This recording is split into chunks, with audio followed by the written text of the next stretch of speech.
When you wake up in the morning, before the rush, before your feet hit the floor and your phone lights up with demands and noise, there's a sacred pause, a moment of silence that belongs only to you. And in that pause, there is an invitation to remember. Not to perform, not to prove, not to fix everything that went wrong yesterday, but simply to remember who you are, and more importantly, whose you are. See, we live in a world that trains us to believe we are separate from each other, from love, from God. And when you feel separate, you start to fight battles that were never meant to be yours. You fight to be seen, to be loved, to be worthy. You fight against the tide of your own soul. You look in the mirror and forget the masterpiece looking back at you. But can I tell you something? You were never created to be at war with yourself. You were created from love, by love, for love. And when I say start your day with God, I'm not talking about a ritual or a routine you have to get exactly right. I'm not saying you need a perfect quiet time or a specific prayer. I'm saying, let your soul come back home. Let your spirit reconnect with the source, because starting your day with God isn't about what you do. It's about who you are and what you remember in the silence. You are not a mistake. You are not behind. You are not broken beyond repair. You are not just your anxiety, your sadness, your confusion. You are the breath of God in motion. Negative feelings don't always come with a warning. Sometimes they slide in quiet, like a shadow across your heart. They creep in through a whisper. You're not good enough. You'll never make it. No one sees you. No one understands. And if you're not careful, you start to believe the whisper. But the whisper isn't the truth. It's the echo of a lie that lost its power the moment you remembered your origin. You're not an afterthought. You are intention wrapped in skin. Starting your day with God means choosing alignment over anxiety.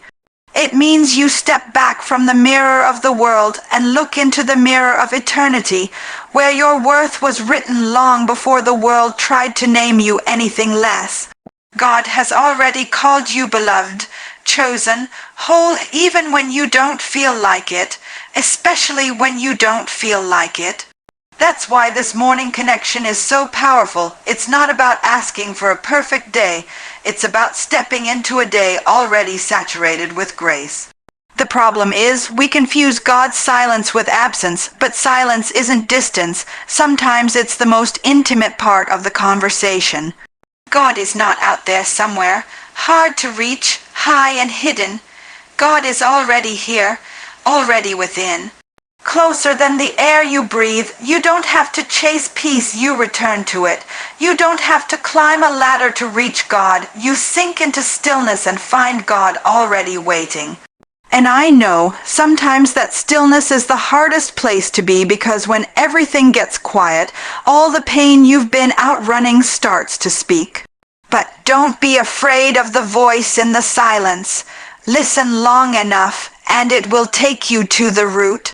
It will show you the place where the lie entered, and when you find it, you get to say, no more shrinking. No more pretending, no more acting like I don't know who I am. I may have forgotten for a moment, but I remember now. The illusion is separation, but the truth is connection. Real, living, deep connection with the God who formed you in secret and walks with you in every valley. When you begin your day in that truth, when you anchor yourself in that awareness, the voices of fear lose their power. The shame doesn't get the last word. The anxiety doesn't dictate your steps. You move through the day with a different rhythm, one that doesn't rush or prove or grasp, but simply trusts. Because you know you are already held, so before the tasks and the texts, before the expectations and the roles you slip into, take a breath. Not just to center yourself, but to locate yourself in the presence of God, in the embrace of divine love. And in that space, let the negative feelings arise if they must, but don't bow to them. Watch them like clouds passing in the sky, and know that you are the sky. You are not the passing moment. You are not the fear. You are not the feeling. You are the awareness beneath it all. And God is right there with you, not fixing you, not rushing you, just loving you into the kind of peace the world can't give and can't take away. You're not separate. You were never separate. You've just been sleeping on the truth, and now it's time to wake up. Some of us wake up every morning already gripping tight fists, trying to control the day before it even begins. We think if we can just plan right, move fast enough, say all the right things, we can avoid the chaos. We can avoid the pain, but real peace doesn't come from control. It comes from surrender, and that's one of the hardest things to do, isn't it? Because surrender sounds like weakness to a world that taught us to survive by being strong, but sometimes strength looks like loosening your grip. Sometimes strength looks like falling into the arms of God and saying, I don't have it today, and I don't have to. Starting your day with God isn't about presenting a polished version of yourself. It's not about showing up with your faith all tidy and rehearsed. It's about showing up honestly, coming to God in your undone, unfinished, unfiltered truth and letting Him meet you there. Because God's not asking for your perfection. God's asking for your presence, and when you surrender, when you stop trying to manipulate the moment, something holy happens. You make space for peace. See, we're so used to striving, we wake up already behind, already feeling like we're not enough. We scroll through other people's lives, compare our timeline to theirs, measure our joy by what we don't have yet. And then we wonder why we're anxious, why we feel heavy. It's because we're carrying things we were never meant to hold. You were never meant to carry the weight of the world. You were never meant to carry the shame of your past or the fear of your future. You were meant to release it. You were meant to surrender. That surrender, it's not passive. It's not giving up. It's giving over. Giving over the part of you that thinks you always need to be in control, that thinks every solution must come from your hands. It's trading your pressure for God's presence, and when you do that, something begins to shift. That storm inside of you, it doesn't always go away, but it quiets. Not because the circumstances change immediately, but because you change in the middle of them. You stop seeing surrender as losing. You start seeing it as aligning. Sometimes we confuse surrender with weakness because we've been through things that taught us never to trust. We've had people fail us, we've seen promises break, and now we're guarded even with God. We say we trust Him, but we're still trying to write the script ourselves. Still holding onto plan B, just in case God doesn't come through. But can I tell you something? God doesn't need your backup plan. He just needs your yes, not a loud yes, not a perfect yes, just a surrendered one, just a quiet, here I am. There is a version of you that exists on the other side of surrender. A freer you, a softer you, a more peaceful you, but you have to be willing to let go of what's familiar, even if it's heavy. Some of us have gotten used to our worry. We've made a home out of our anxiety. We carry it like it's part of who we are. But it's not. It's just something we picked up while trying to protect ourselves, and God is saying, you don't have to live like that anymore. You don't have to hold on so tight. Surrender is the doorway to healing. It's where the walls fall down. It's where the masks come off. It's where you stop pretending and finally let yourself be loved, not for who you perform to be, but for who you actually are. And when you start your day with that kind of surrender, your soul breathes again, your shoulders drop. Your heart opens, you stop fighting the flow and start moving with it. There will be days when surrender feels impossible. When control feels safer, when letting go feels like too much risk. But I promise you, the greatest transformation doesn't happen when you're fighting to hold everything together. It happens when you let God hold you, when you exhale and say, God, I trust you more than I trust this fear. I trust you more than I trust my need to figure it all out. So let this be your rhythm, not rushing into the day with clenched fists, but rising into it with open hands. Let this be your prayer, not God, make everything perfect, but God, I give this day to you, I give me to you, I trust you to carry what I can't. Surrender won't always feel easy, but it will always lead you to peace. We live in a culture that teaches us to speak before we listen, to react before we reflect, to declare our truth before we've even heard God's whisper.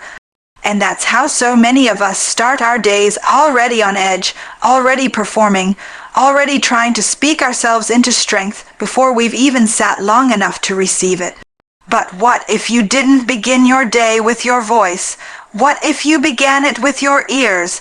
When you start your day with God, it's not always about saying something.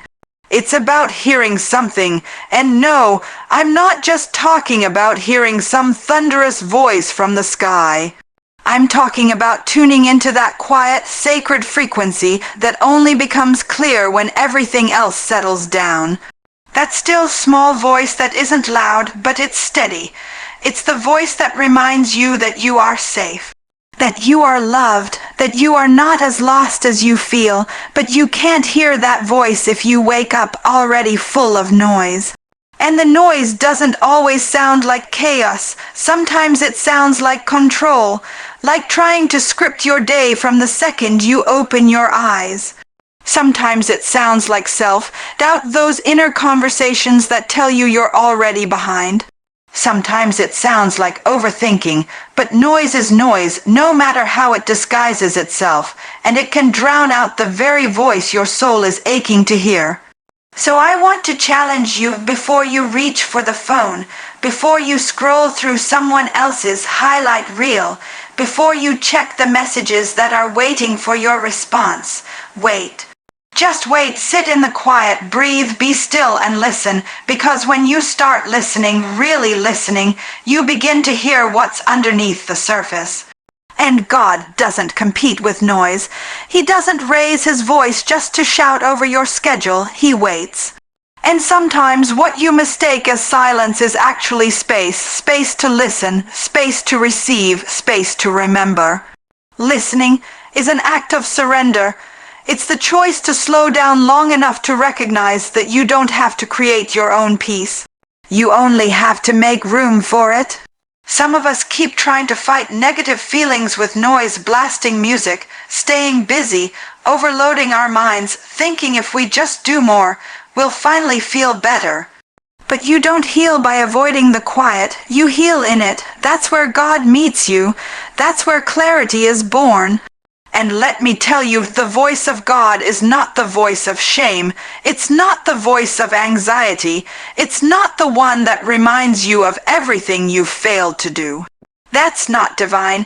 That's fear pretending to be your conscience. The voice of God is always calling you home. It sounds like peace. It sounds like grace. It sounds like you are still my child, even in your confusion, even in your doubt. And when you start your day from that place, the world's opinions lose their grip. You don't have to come to God with fancy language or perfect prayers. You don't even have to know what to say. Just come with ears open and heart ready, because sometimes the most powerful thing you can do is listen long enough to stop believing the lies. You've been told you're too much. You've been told you're not enough. You've been told it's too late, that you missed it, that you'll never get there. And if you keep listening to the world, you'll keep living like those lies are true. But if you start your day listening to God, a different truth begins to rise. That truth says you are not your fear. You are not your failures. You are not the worst thing you've done or the worst thing that's been done to you. You are held, you are covered, you are called, and every time you return to that stillness, even if just for a few minutes, you realign with that truth. And from that truth you move different, you respond different, you love different, because when you've heard from God, you don't need validation from noise. So let the first voice you hear in the morning be the one that knows your name in wholeness, not the name given by pain, but the name called out in love. Don't rush past it. Don't talk over it. Sit with it, because when you listen before you speak, you learn that your healing isn't in the hustle, it's in the hush. And the hush is holy. We've been taught to fear the dark, to avoid it, to pretend it doesn't live inside us. And yet every one of us has shadows, pain we've buried, fears we don't talk about, emotions we've labeled bad, because we didn't know what else to do with them. But starting your day with God doesn't mean showing up with only the polished parts of you. It means showing up whole, shadows and all, and learning to see them not as enemies, but as part of the dance. We think light is holy and darkness is not, but what if I told you that healing doesn't come from denying the dark, it comes from embracing it with honesty. Some of us are praying for peace while rejecting the very parts of us that need to be held. You can't heal what you won't face. You can't release what you keep pretending isn't there. God isn't asking you to be perfect. He's asking you to be present. He's not looking for performance. He's looking for partnership, and that starts when you stop hiding your shadows. Negative feelings aren't proof that something's wrong with you. They're signs that something in you needs attention. They're signals, they're invitations, but if you've been taught that you have to be strong all the time, that you have to smile through it, you'll miss the wisdom that lives in the tears. You'll miss the message in the mess, and God doesn't meet you in who you pretend to be. He meets you right in the middle of where it hurts. There is light even in your lowest moments. There is purpose even in your pain. I know it might not feel like it when you're sitting in the middle of the heaviness, when your thoughts are loud and your heart is tired. But just because it's dark doesn't mean God is distant. Some of your deepest transformation will happen in the shadows. That's where the roots grow. That's where your faith is refined. That's where you learn to trust God, not because everything is easy, but because you know He's still with you in the struggle. And I need you to stop disqualifying yourself just because you feel things deeply. Stop thinking you're too emotional, too sensitive, too messy. That tender heart is not a weakness, it's where God speaks, that broken part of you you've been trying to cover up. That's where the light gets in. That's the crack where grace floods your life. You don't need to deny it to be holy. You just need to invite God into it. See, when you start your day with God, you give Him access to the full landscape of your soul. Not just the mountaintops, the valleys too. Not just the bright mornings, the stormy ones. And when you stop treating your pain like something to be ashamed of, you start to see how it's shaping you. You stop running from it, and you start learning from it. That depression, it taught you stillness. That anxiety, it taught you the need for trust. That heartbreak, it broke something open in you that routine never could. God doesn't waste any of it. He knows how to take what the world calls broken and turn it into beauty. But you have to let Him. You have to be willing to sit in the discomfort long enough to see what it's revealing. Some of the things we're calling negative are just the birth pains of becoming. They're not curses, they're contractions. Your healing is trying to be born through them. Don't rush it. Don't silence it. Just be with it. Bring it into the light, not to fix it, but to befriend it. That's how you stop being ruled by your emotions, not by suppressing them, but by listening to them through the lens of grace. You can feel it all and still be faithful. You can be low and still be loved. God doesn't need your strength. He is your strength. So when the negative feelings rise, when the sadness, the anger, the fear come knocking, don't deny their presence. Invite God into the room with them. Let Him sit with you in it. Let Him teach you that you're still worthy, still called, still chosen, even when the light isn't shining the way you hoped. This walk isn't about perfection. It's about presence, and your shadows don't scare God. They reveal where His light can do its best work. You're not broken because you feel darkness. You're brave because you're choosing to face it with